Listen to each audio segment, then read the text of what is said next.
All right, Creative Con, let's be honest here. Too many brands are still treating TikTok like it's Meta, but just with trending sounds. You've seen the playbook: grab your best performing Facebook ad, add a caption, maybe a trending audio, hit upload, and then you're left wondering why your latest ad just tanked. Our next speaker is here to set the record straight. She's the VP of Social Commerce over at Instant Hydration, where she's helping turning platform native creative into some serious performance. Phoenix has seen firsthand what separates the brands that fade into the feed from the ones that, actually stand out. She's here to teach you how to create ads that actually belong on TikTok. So if you're ready to stop copy and pasting and start creating with intent, this session is for you. Welcome to the Creative Con stage, Phoenix Ha.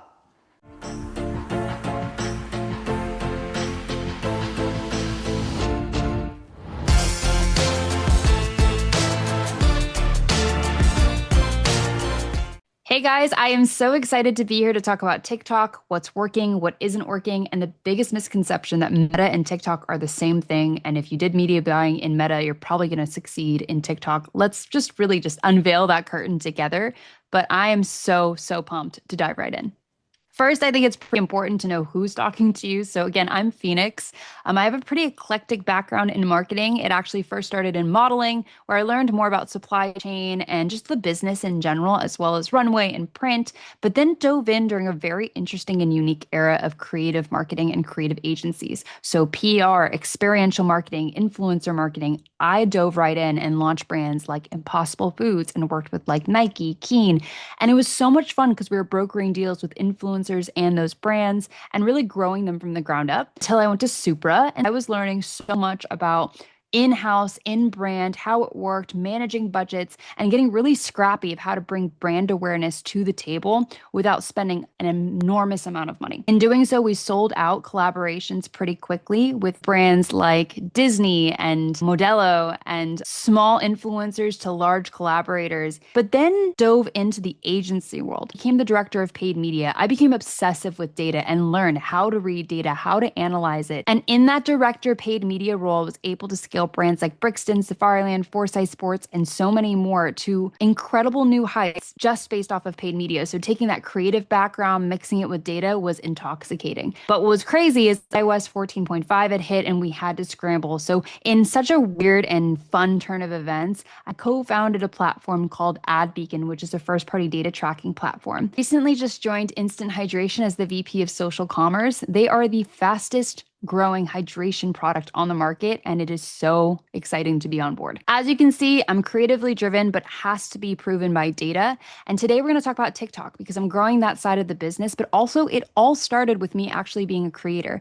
And I love to start with a little bit of story time. So this video speaks to the first viral video I ever did on TikTok as a user under Phoenix Ha. I literally was just talking about lemons. And at the time during COVID, right, we had these lemons on the wall. During COVID, we couldn't speak to our neighbors. We had just moved in and our neighbors put lemons on the wall. And I thought that was so sweet. So I pulled the grapefruit off, sent it, and I thought this is the most garbage piece of content I've ever done. And it hit 1.1 million views.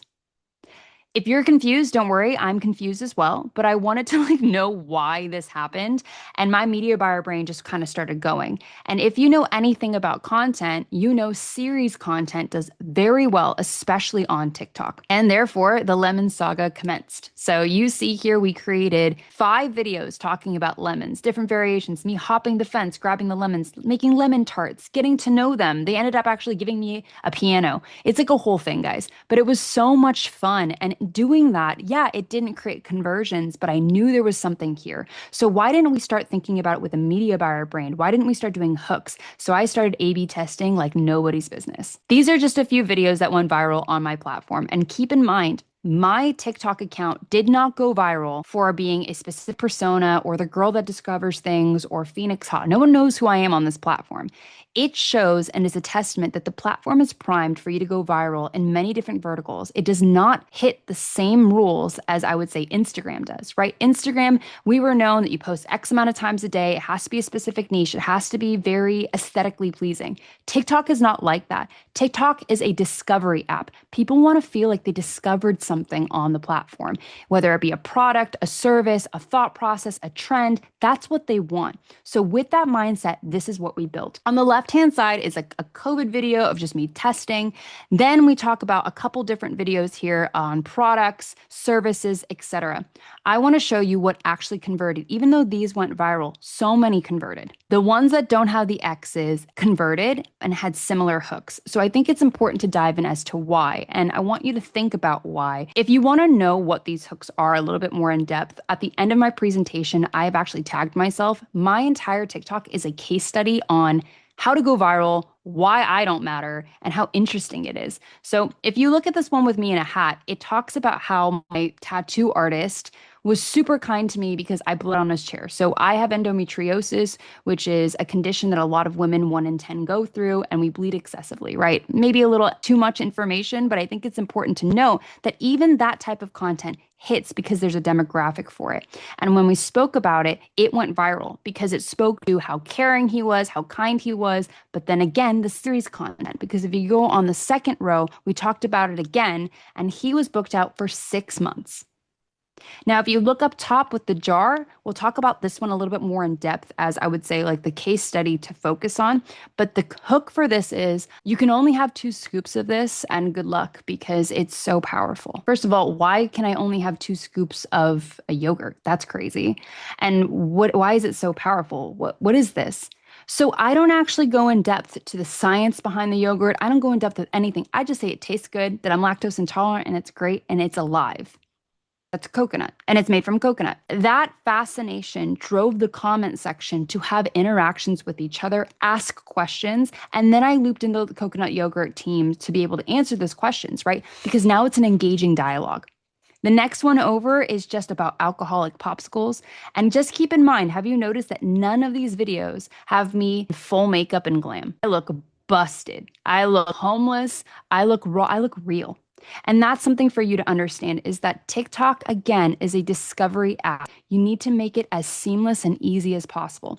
TikTok Shop's been a little bit different, right? And I'm speaking specifically to organic. Organic is discovery. Now people know ads are coming and they're a little bit more engaging. But if you want to go viral, if you really want to see how things work, right off the bat before you start spending, really press into organic because that's how you learn how to win at the lowest cost possible. So let's talk about why these wouldn't work as ads.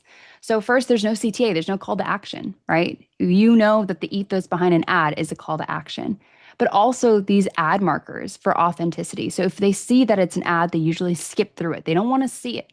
So again, that organic aspect of discovery. And then there's no context. So if you threw this into Meta, right, there'd be no context. They wouldn't know what you're talking about. They wouldn't care. This is native to TikTok. And this is so important to know. So if we dive in here, here's a little video about how the owner of the Coconut Cult is trying to keep up with all of the orders. It's been a whirlwind week here at the Coconut Cult. We have seen so many orders come in. We are exhausted, but we are doing our best to keep up. We are making so much yogurt. It is exciting. Thank you for being so understanding. We are trying to get all of your orders out as fast as we can. We are trying to get all of these Whole Foods and other grocery stores restocked as soon as we can. We're thrilled. You can see the date that I posted this and how it went viral with over 3 million views. And only 7 days later, they're trying to keep up with orders. Again, this happens. This is a trickle effect. When one creator talks about a product that's hot, multiple creators start talking about that product. And then it's just a snowball effect. That's the cool thing about TikTok people don't realize is when one person talks, multiple people talk, and then they learn hooks from others.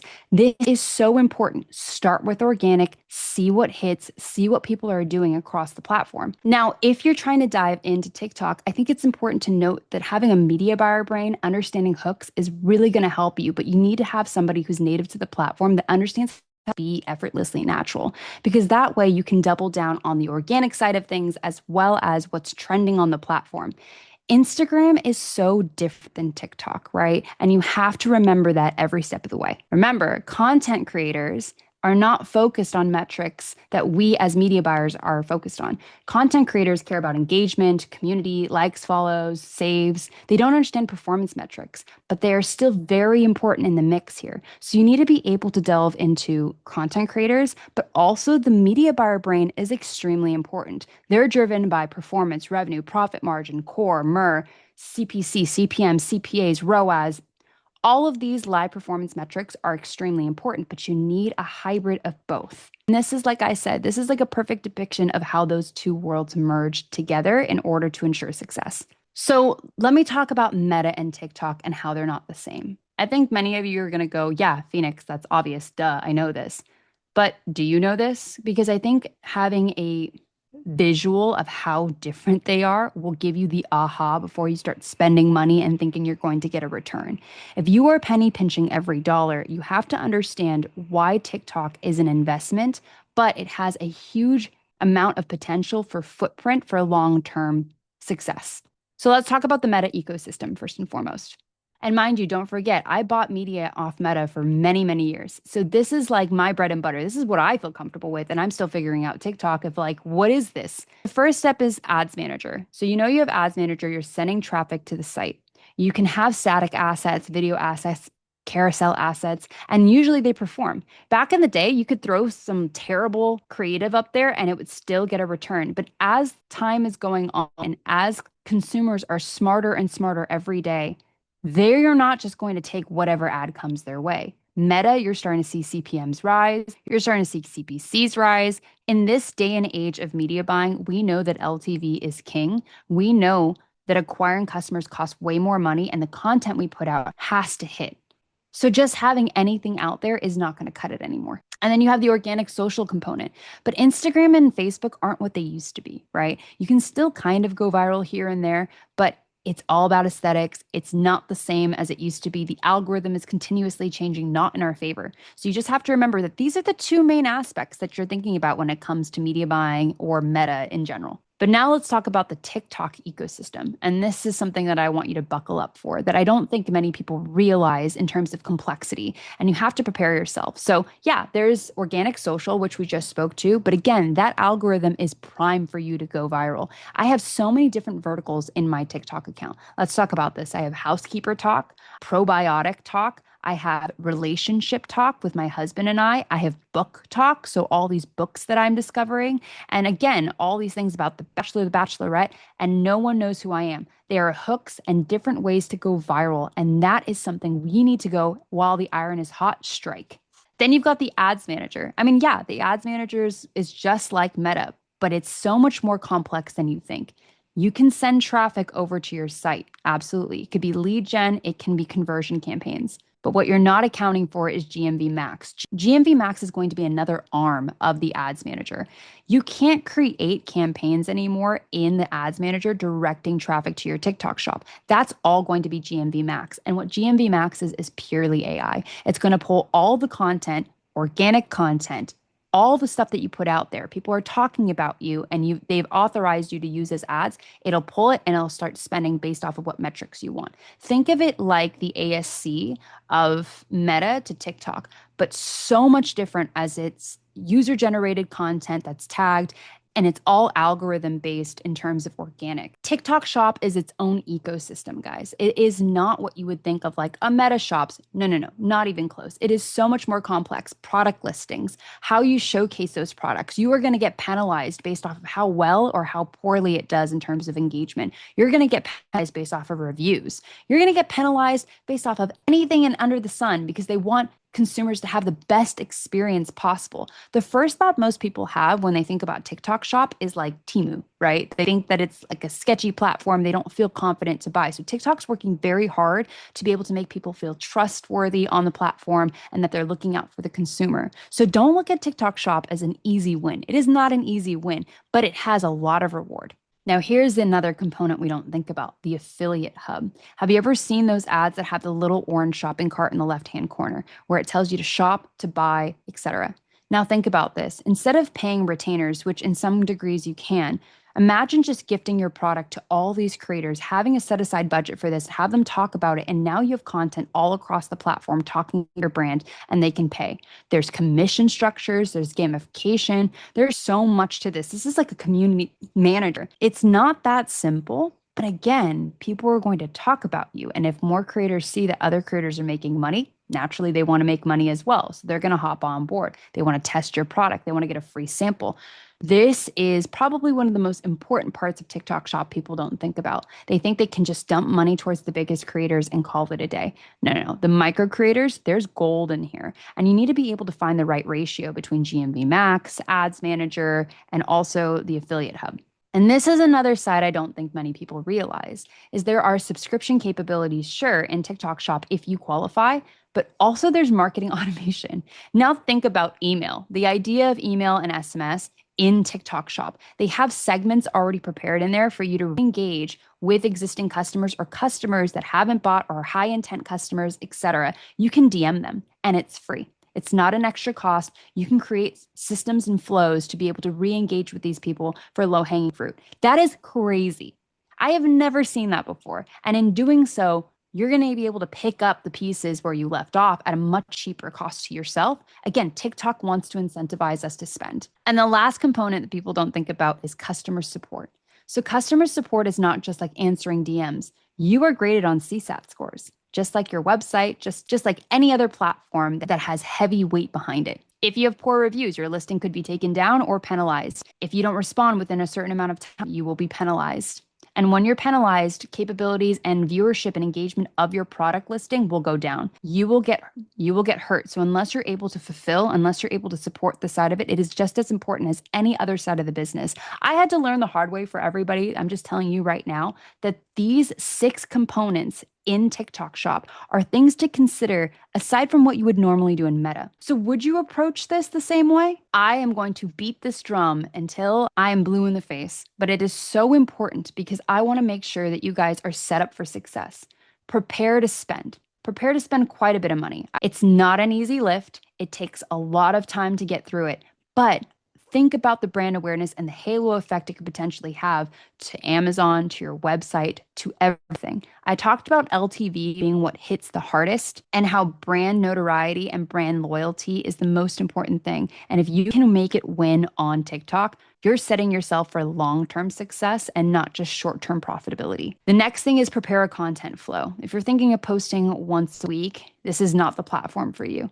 You need as much content as possible and you need to take over. If you're ready for that, again, reap the rewards. But it's so important to know what you're getting yourself into. And when we're analyzing what works and what doesn't work, prepare for that flow. All right, guys, we went over a lot today and we went over a lot of what works, what probably doesn't work. And hopefully you have enough takeaways to just at least get started. I put together my LinkedIn, my Twitter and or X handles, as well as my TikTok handle, which is that case study. I hope this was helpful. It has been a blast being here.